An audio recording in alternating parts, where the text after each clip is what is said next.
पंतप्रधान आवास योजनेअंतर्गत सातारा जिल्ह्यात मोठ्या बहुतेक कार्यक्रमाचं आयोजन करण्यात आलं आहे। आपण सध्या आहोत सातारा येथील सैनिक स्कूलच्या मैदानावरती।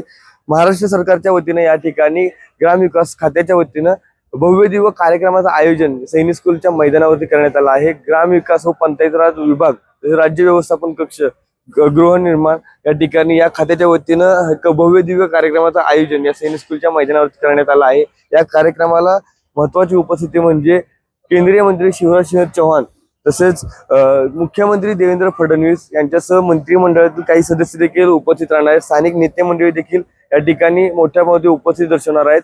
दरम्यान हा कार्यक्रम आहे तो भव्य दिव्य येणार होता।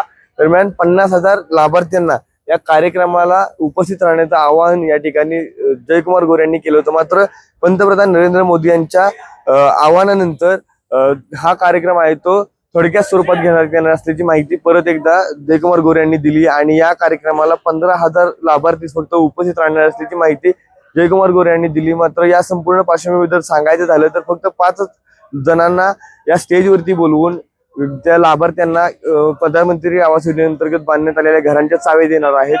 हा एक कार्यक्रम झाला। दुसरा कार्यक्रम म्हणजे साताऱ्यात दुसरा मोठा नेता भाजपचा या ठिकाणी सातारा दौऱ्यावर आहे, तो म्हणजे नितीन गडकरी। हे नितीन गडकरी केंद्रीय मंत्री, हे कॅबिनेट मंत्री असणारे राष्ट्रवादीचे नेते मकरंद पाटील यांच्या किसनवीर साखर कारखान्यावरती आबासाहेब वीर या पुरस्काराचं आयोजन करण्यात आलं आहे। या कार्यक्रमाचा प्रमुख उपस्थिती म्हणून नितीन गडकरी हजेरी लावणार आहेत।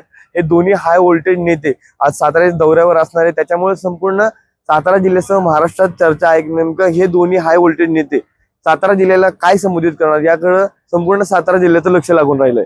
ओमकार सोनाले, न्यूज अनकट, सातारा।